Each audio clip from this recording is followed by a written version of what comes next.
ஸ்ரீமதே ராமானுஜாய நமஹ. ஹேவிளம்பி ஆண்டு சித்திரை திருவாதிரையில் ராமானுசரின் 1000வது ஆண்டு திருநக்ஷத்திரத்தை முன்னிட்டு வெளியிடப்பட்ட யதிராசன்வாழி யதிராசன்வாழி எனும் நூலில் பல மகா வித்வான்களால் ராமானுஜரின் வைபவம் மற்றும் அவரை பற்றின ஸ்தோத்திரங்களுக்கு அருளப்பட்ட விளக்க உரைகளையும் அனைவரும் அறிந்து கொள்ளும்படி எந்தை ராமானுசமுனி கைங்கரிய சபா சார்பாக அடியார் குழாங்களுக்கு அர்ப்பணிக்கிறோம். ஸ்ரீ ஊவே மகாவித்வான் பெருமாள் கோயில் பிரதிவாதி பயங்கரம் அன்னங்கராச்சாரியர் சுவாமி எழுதி அருளிய ஸ்ரீ ராமானுஜர் வைபவம். சுவாமியை மாய்க்கும் விறகு பார்த்தல். இப்படி இருக்கையில் அந்த யாதவ பிரகாசருக்கு ஓர் எண்ணம் தோன்றியது. அதாவது, இந்த ராமானுஜன் விலட்சணமான மேதையும் அந்யாதிருஷமான பிரதிபையும் பொலிய நின்றான். இவனால் அத்வைத தர்சனம் குன்றும் போலும்.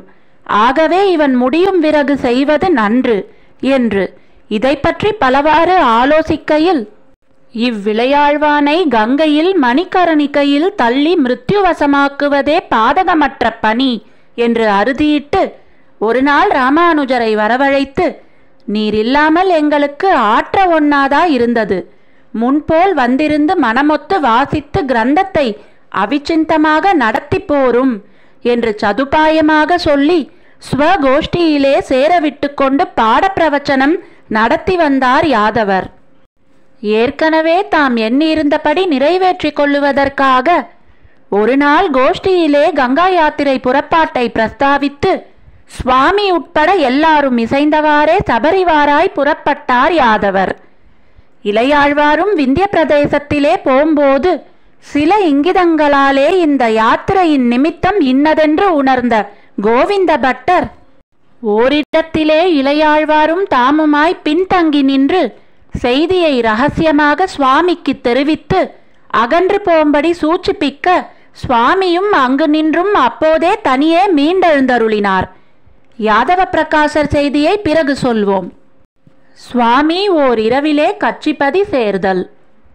நிர்ஜனமும் நிர்ஜலமுமான நீள்காட்டிலே பிரிந்து திரும்பின சுவாமி அவ்வழியை விட்டு குறுக்கே நெடுந்தூரம் சென்று ஒரு மரத்தடியிலே நின்று பார்க்க கண்ணுக்கெட்டினவளவு அங்கோர் நிழலில்லை நீருமில்லை என்னும்படியான நிலைமையாய் ஒருவரும் துணையின்றிக்கே ஆவாரார் துணையென்று அலை நீர்க்கடலுள் அழுந்தும் நாவாய்போல் துளங்கி நின்று வழி திகைத்து நிற்கையிலே, எம்பெருமான் இப்படிப்பட்ட சாத்விகர்களை விட்டு கொடுக்க மாட்டான் ஒருவனாகையாலே இவருக்கு துணை செய்ய விரும்பி ஒரு வில்லியின் வேடம் பூண்டு வாளும் வில்லும் கொண்டு மனைவியுடனே முன்னே வந்து தோன்ற சுவாமியும் அந்த தம்பதிகளை கொண்டு கலக்கம் தீர்ந்து உள்ளம் தேறி நின்று, நீங்கள் எங்கு நின்றும் வருகிறீர்கள், எங்கே போகிறீர்கள் என்று கேட்டார். அதற்கு அவர்கள் விடை கூறினதாவது, நாங்கள் உத்தரதேசத்து சித்தாசிரமத்தில் நின்றும் வருகிறோம், சத்யவிரத கஷேத்திரத்தை நோக்கி செல்கிறோம் என்று. அது கேட்டு மகிழ்ந்த சுவாமி, ஆகில் நானும் உங்களுடனே அவ்விடத்திற்கு வர நினைக்கிறேன், எனக்கு துணையாய் இருக்க முடியுமோ என்று கேட்க, நல்லது, அப்படியே ஆகலாம் என்று அவர்கள் சொல்லி முன்னடியிட சுவாமியும் அவர்களை பின்செல்ல விந்தியாவிடம் நீங்கி மாலை பொழுது ஆயிற்று. அப்போது ஓரிடத்திலே தங்கி அனுஷ்டானங்களை முடித்துக்கொண்டு நெடுந்தூரம் நடந்து சென்று பின்பு நள்ளிருளா இருந்ததனால் மேலே வழி நடந்து செல்ல மாட்டாமல் அங்கே அவர்களோடு கூடவே உபவாசமாக தங்கியிருந்தார் ஓர் மரத்தடியின் கீழ். அப்போது வில்லியின் மனைவி தாகம் மேலிட்டு தண்ணீர் தண்ணீர் என்று கணவரிடம் கூற, அவனும் இப்போது தண்ணீர் கிடைக்கவில்லையே, சிறிது போது ஆறீரு, விடிந்தவாறே நல்ல மதுரமான தீர்த்தம் கிடைக்கும் என்று சொல்லி தேற்றினான். அப்போது சுவாமியின் திருவுள்ளம் மிகவும் வருத்தமுற்றது.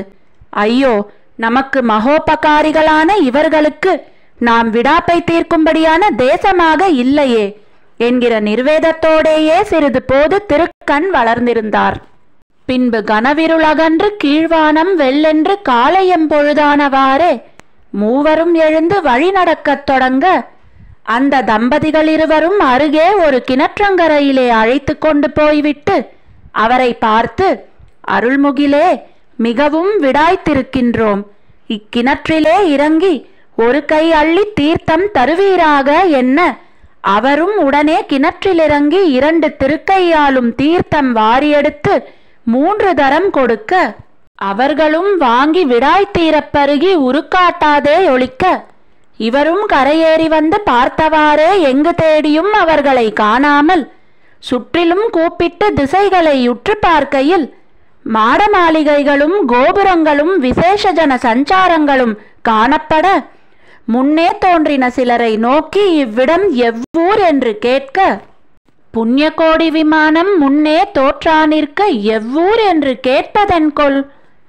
இது சாலை கிணறன்றோ, கட்சிப்பதியன்றோ என்று அவர்கள் சொல்ல, சுவாமி மிகவும் ஆச்சரியப்பட்டு வழித்துணையான வில்லிகளை பெருமாளும் பிராட்டியுமாக பிரதிபத்தி பண்ணி, என் கோலம்மான் திருவருள்கள் என்று தலை சீத்து, உருக்காட்டாதே ஒளிப்பாயோ என்று பலவாறு கூறி புலம்பி ஒருவாறு உள்ளந்தேறி எழுந்து சென்று தென்னத்தியூர் கழலினை கீழ் சேவித்து அப்பெருமானது திருவுள்ளத்திற்கு பாங்காக நித்தியமும் சாலை கிணற்றில் நின்றும் திருவாராதனத்திற்கு தீர்த்தங்கொணர்ந்து சமர்ப்பித்து வர நின்றார்.